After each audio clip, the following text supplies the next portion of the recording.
Eita hola, Kenna, the president of the Lazy Youth in Sauta. Welcome to podcast interviews review, one of the first of its kind.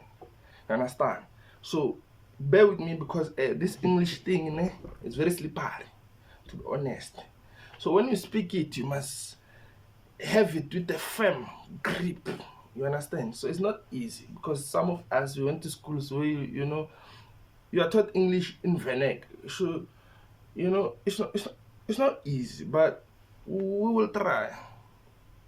So basically on this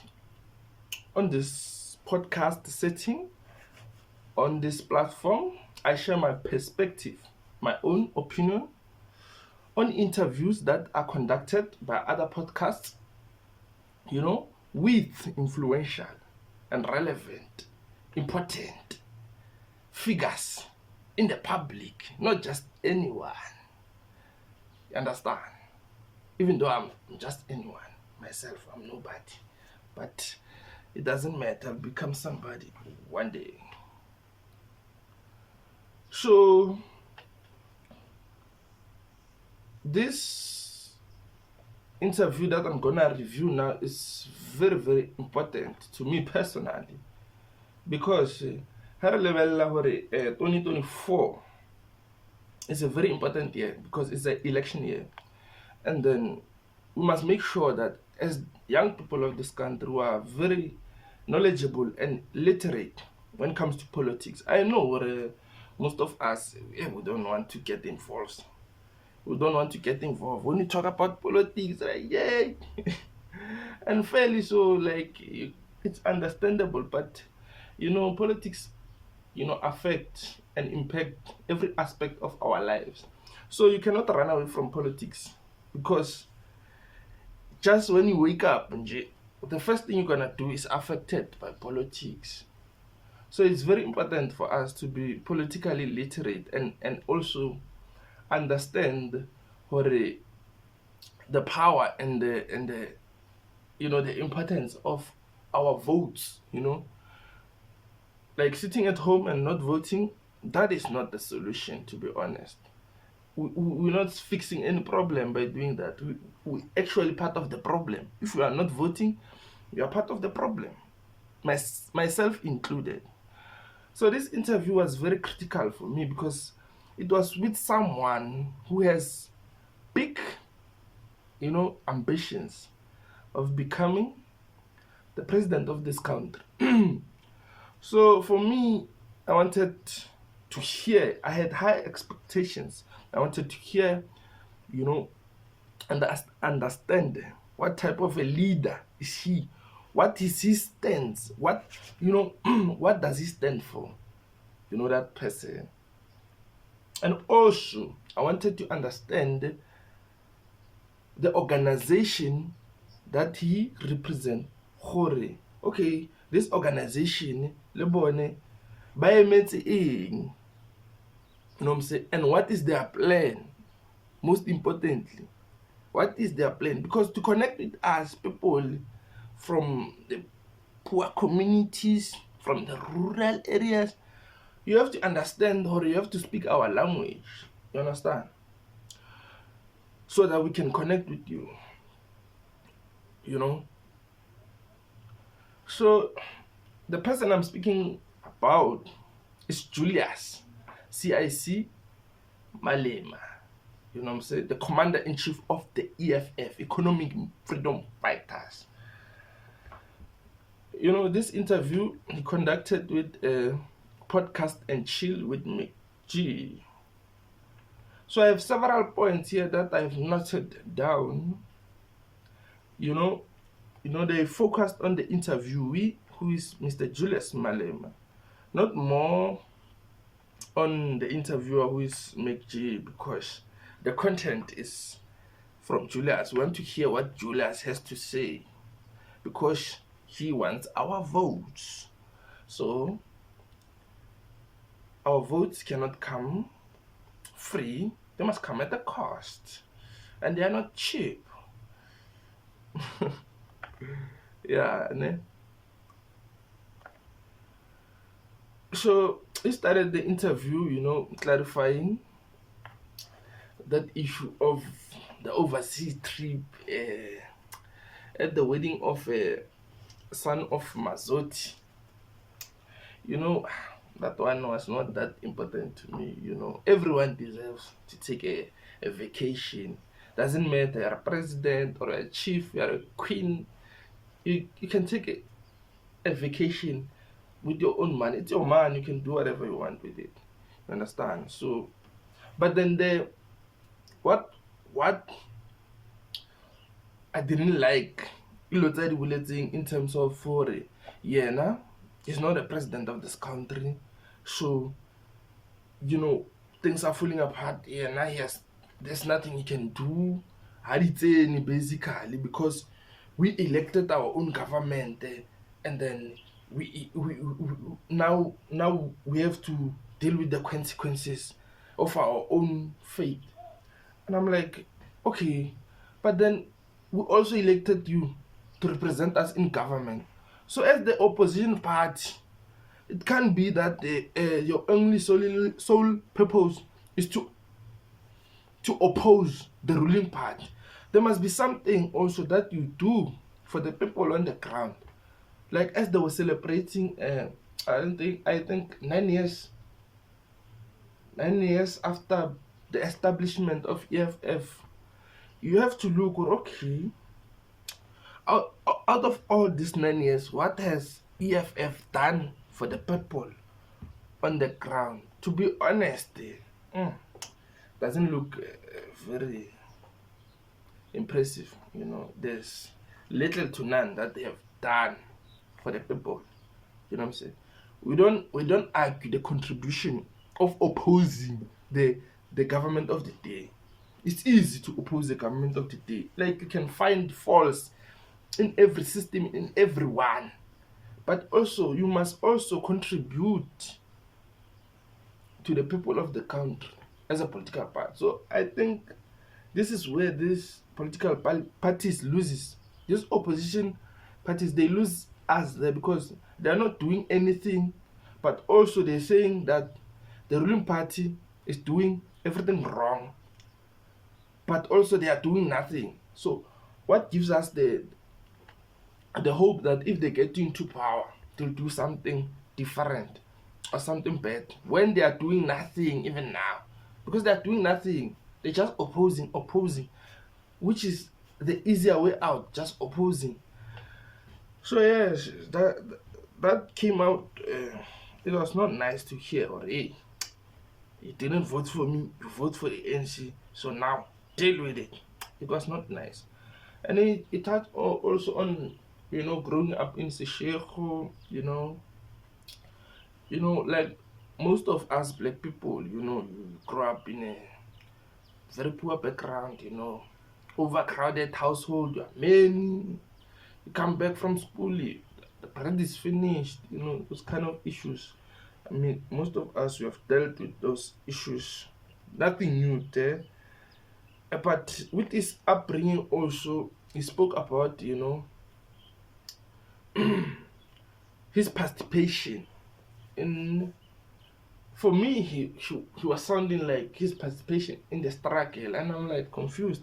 I was like confused, struggle. I don't think he went through a struggle or he was part of the struggle. To be honest, when he was starting to participate in politics, the struggle was over, to be honest.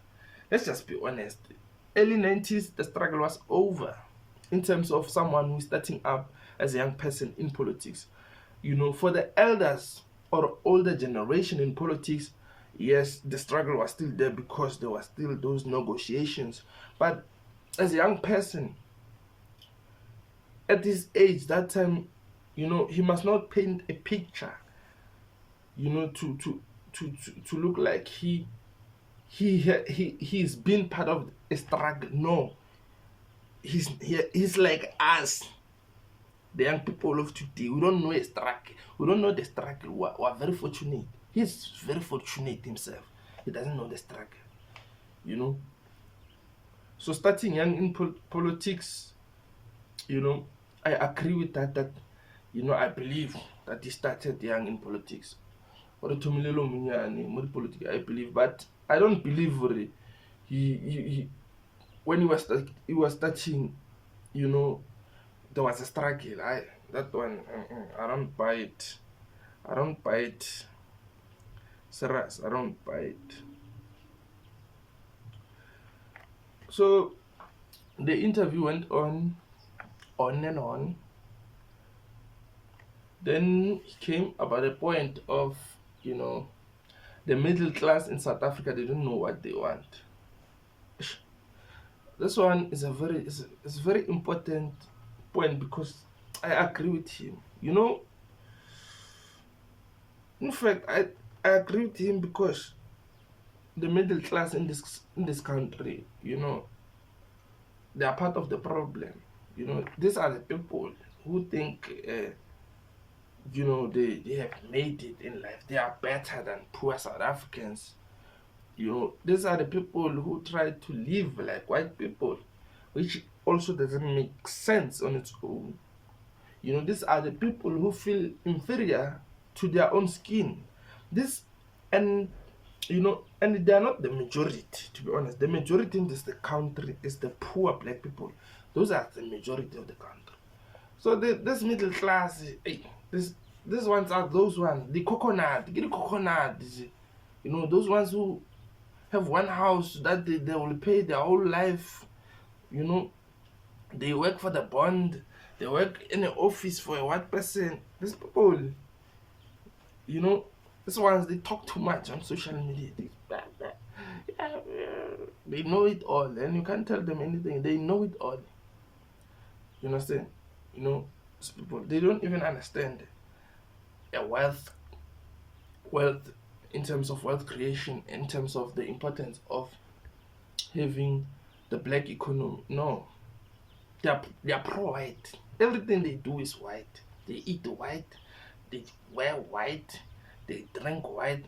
So this is the part of the problem, because today they say this, tomorrow they say that. It's like they don't even have a backbone. You understand? And they look down to other poor South Africans. So the middle class issue is very serious.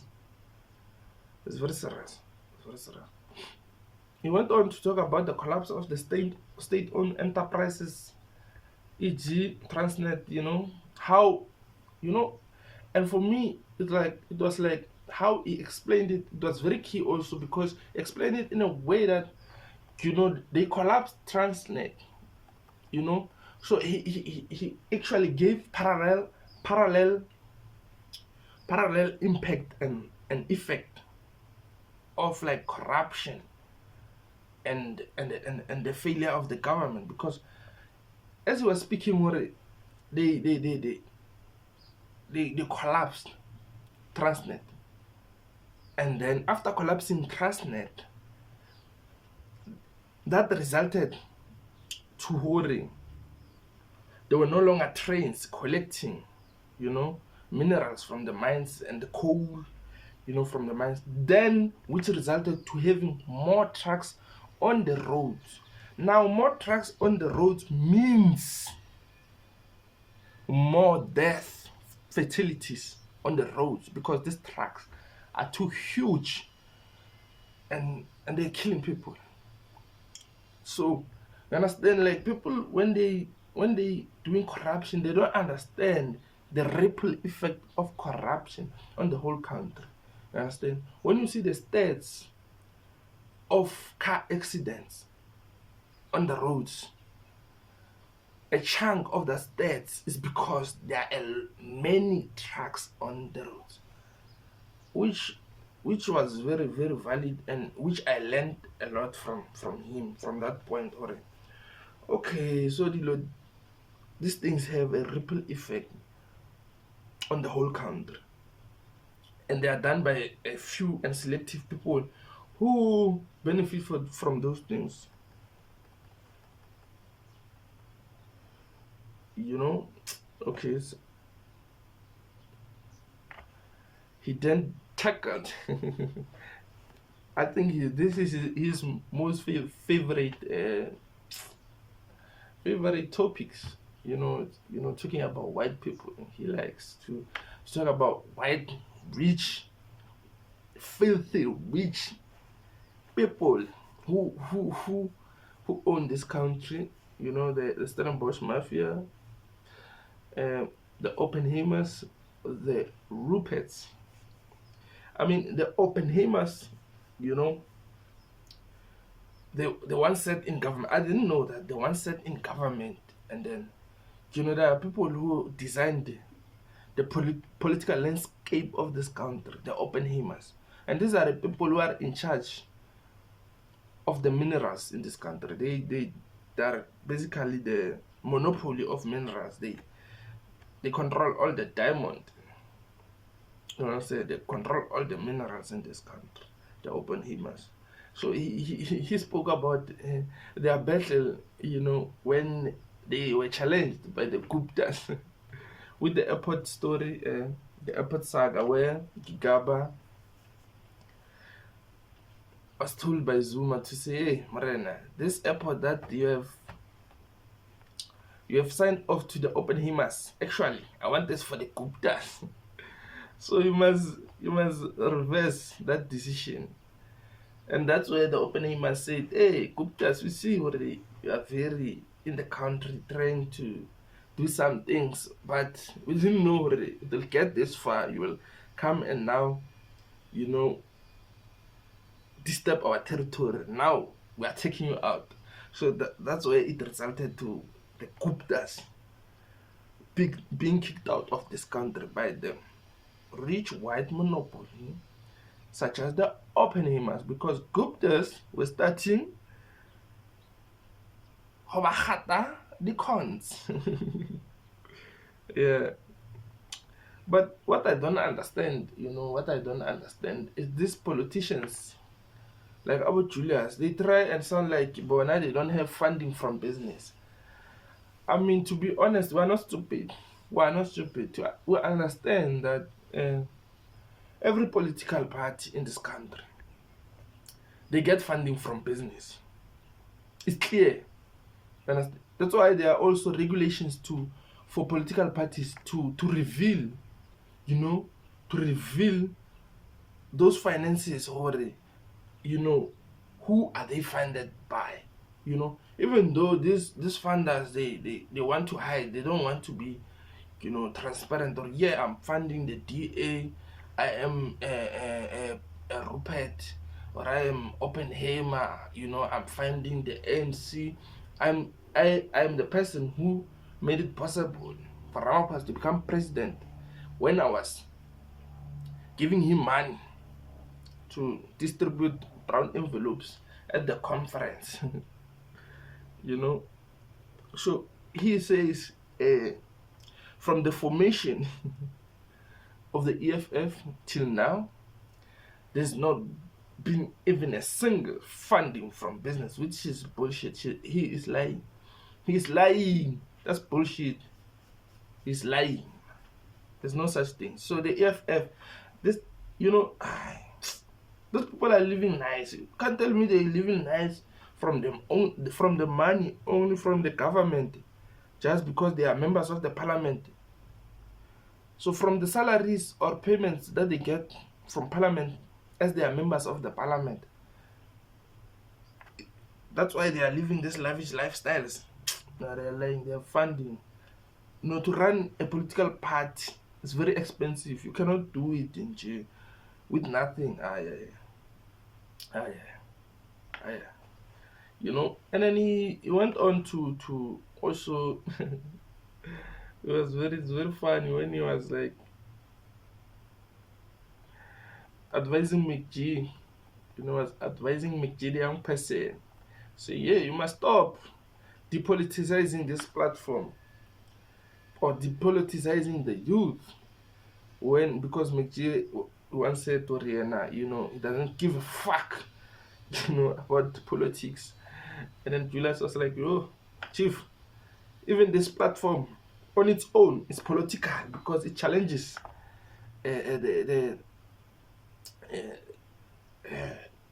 because at some point, okay, not now, but at some point, but even now, at some point it will challenge uh, the media space in this country, because they use media as propaganda to make us idiots.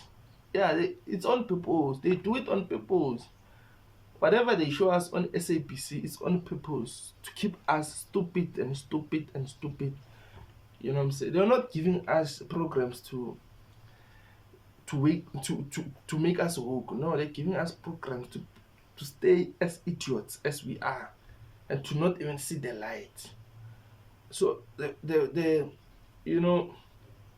platforms like Podcast and Chill are platforms that they are coming up and coming platform which are the tlhabolla tlhaloganyo tsa rona.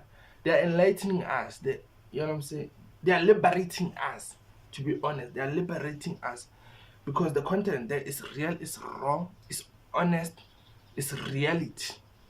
So it's very important for such platforms to also not neglect politics, and also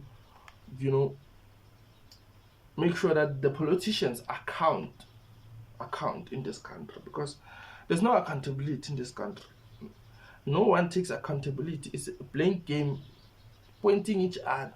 So those platforms, hearing politicians come to the platform to talk and explain to us how these things are and how these things work. It's very key and very important.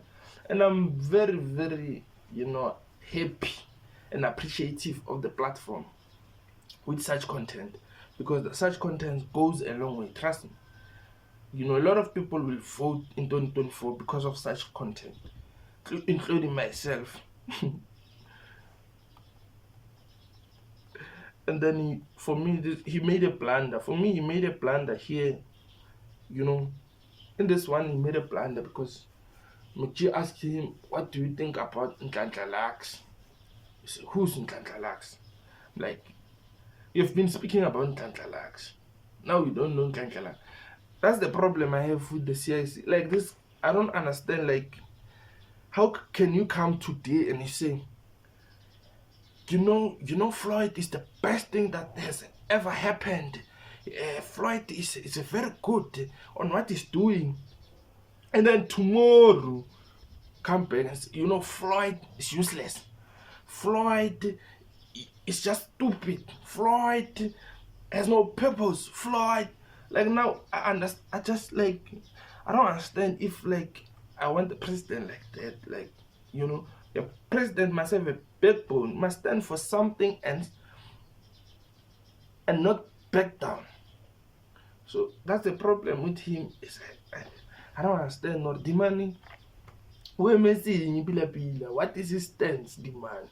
Because he today, tomorrow, I will against the same thing. Like, he once said, there's no permanent enemies in politics. Well, we can agree to that to some extent, but also it also raises eyebrows. This Marena, it means like he can bend anytime for anything.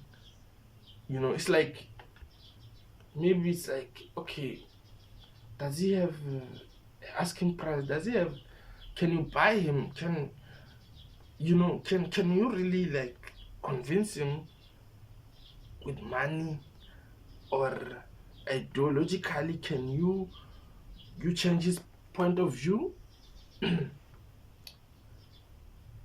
speaking about his political ideology. Can it be changed over the times? Like, is it like constant? Like, is it something that remains the same? Is then for this thing forever, or after 5 years he'll say, "I Mara, no. In fact, I stand for this one now." And then he went on to speak about Operation Dudula. How they reflect black on black hate, and this is a very complex issue.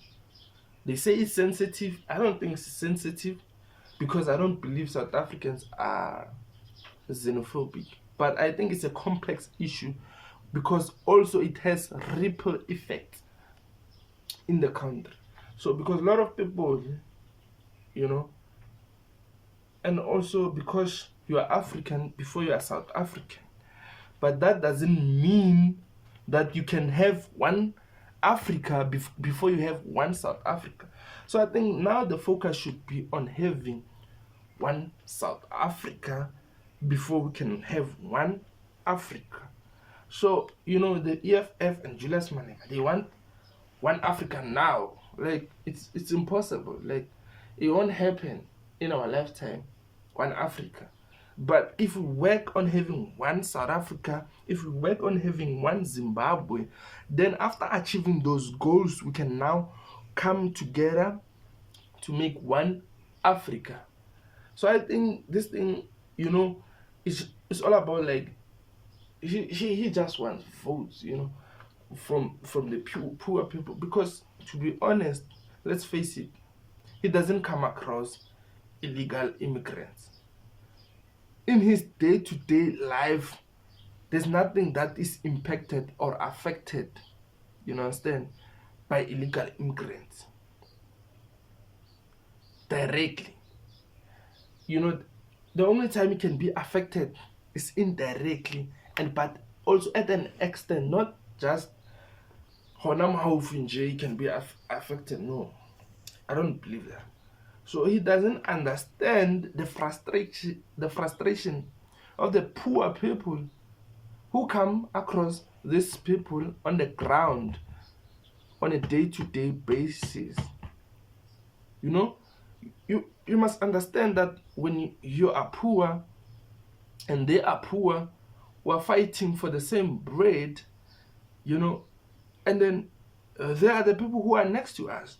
So I cannot now come and talk about white people that I don't even see next to me. Obviously, I'm gonna start next to me and I'm gonna say, you took my bread, you taking my bread. Simple as that. You taking my bread because you are here. I can see you taking the bread, whether it's mine or not. At the end of the day, it's bread in my country. So because also as Black South Africans, we are very entitled. So now it becomes that you are taking my bread. So I think it must be clear that the only time we can have one Africa is when we have one South Africa, one Zimbabwe, one Botswana, one Nigeria. Then now we can work towards one Africa.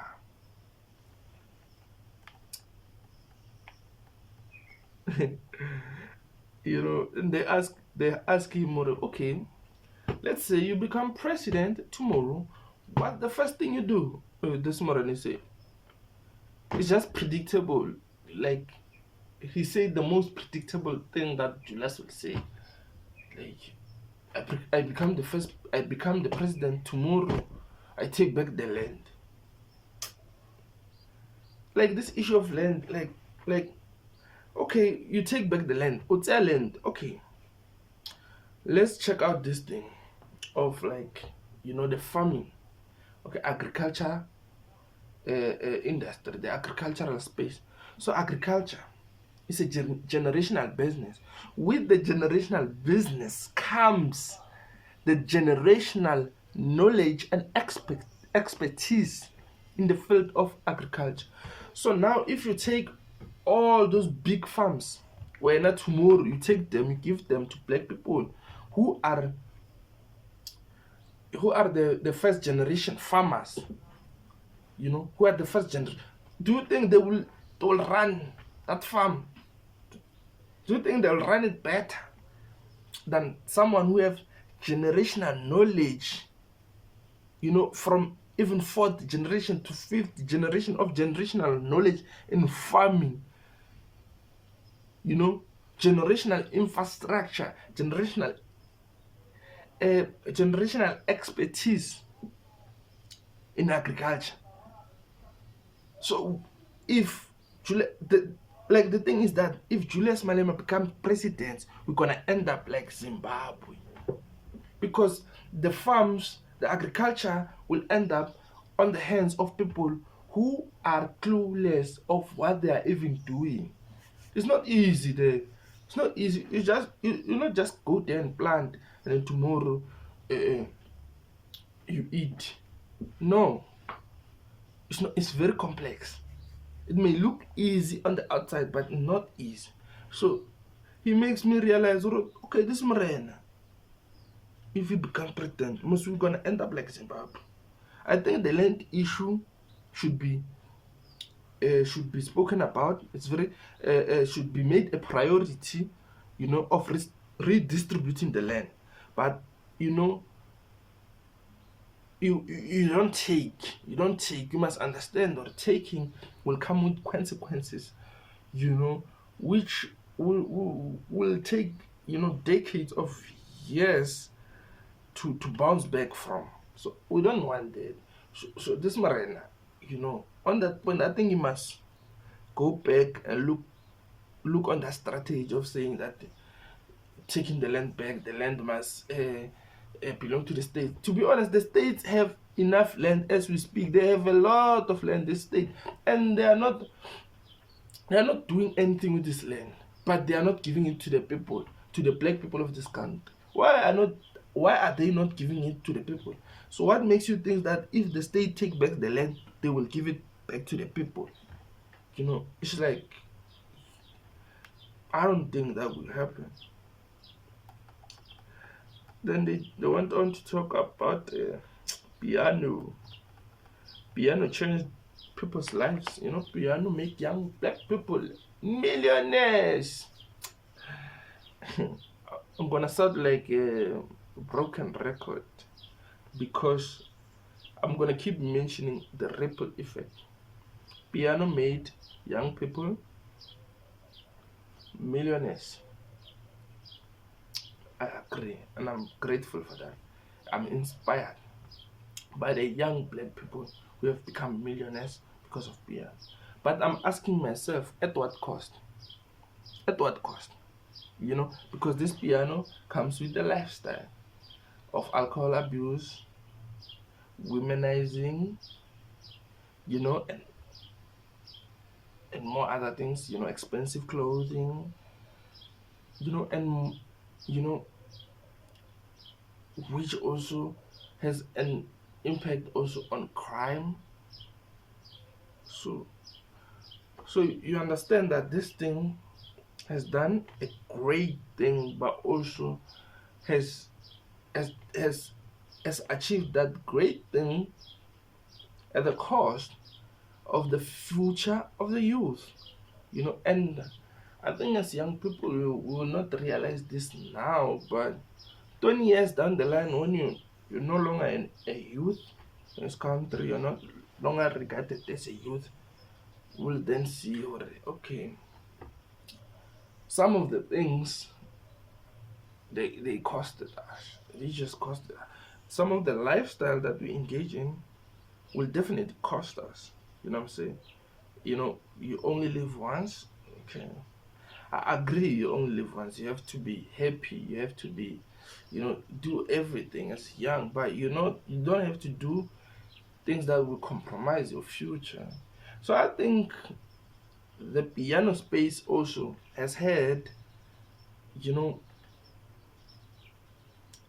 let me say, an influence on improper lifestyle, immoral lifestyle in this country of young people. We have lost that sense of responsibility, sense of respect, and sense of, we're moving too fast, because of such of movement, or cultures, and so I don't want to dwell too much on that because it's just a perspective and opinion. A lot of people I know will disagree with me on that one. In closing, Jay, talking about the EFF celebrating 9 years of formation, and I think looking back on all those 9 years, I'm trying to search and find things that they have done for the ordinary people, of this country, and I'm struggling to find. Okay,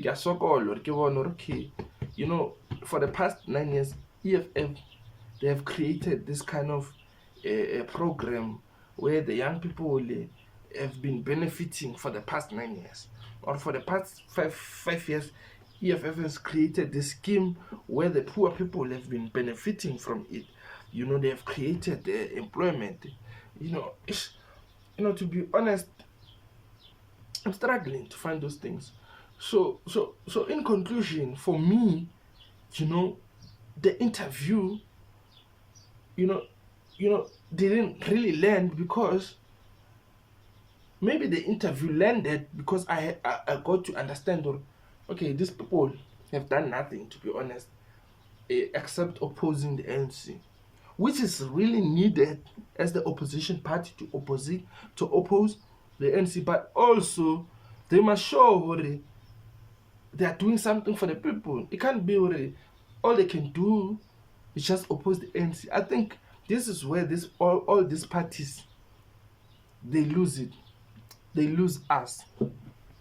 You must understand that we as the black people have been benefiting from the grant system of the country, grants for old people, grants for children, grants for children.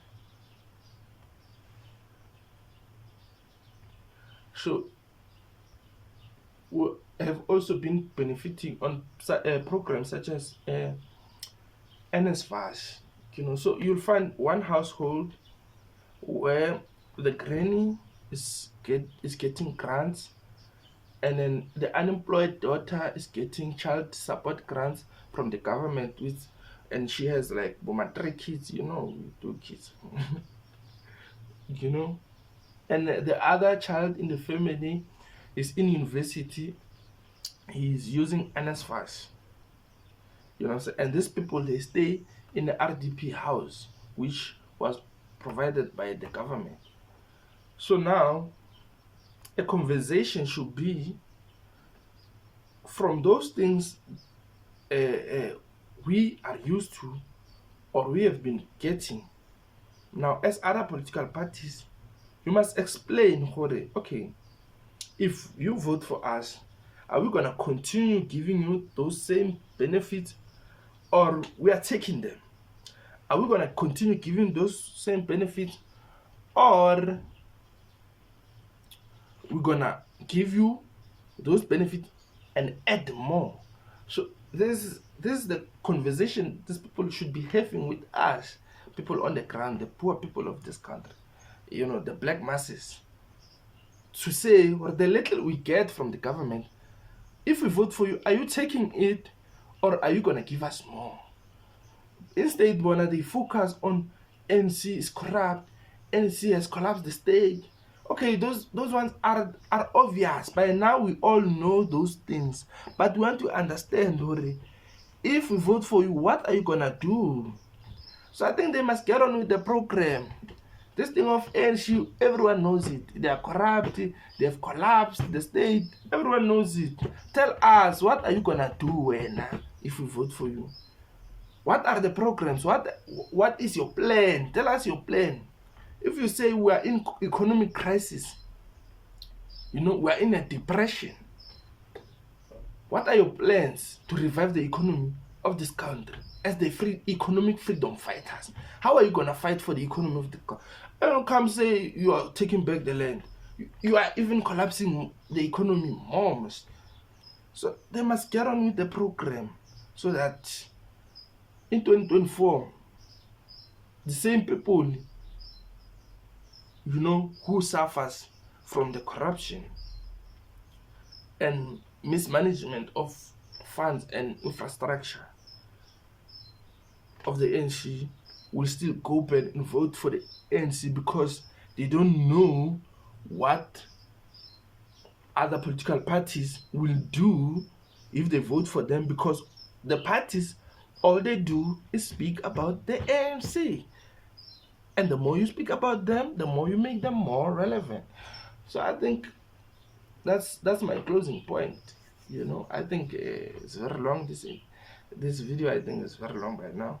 So yeah, this introduction, the first video, to my platform, where I go raw, unedited, and review content of other podcasters, of other interviews with influential people. And let's not, like, when we watch it and then we don't forget about it. Let's go deep and indulge. Hore, this person said this, and what does this mean?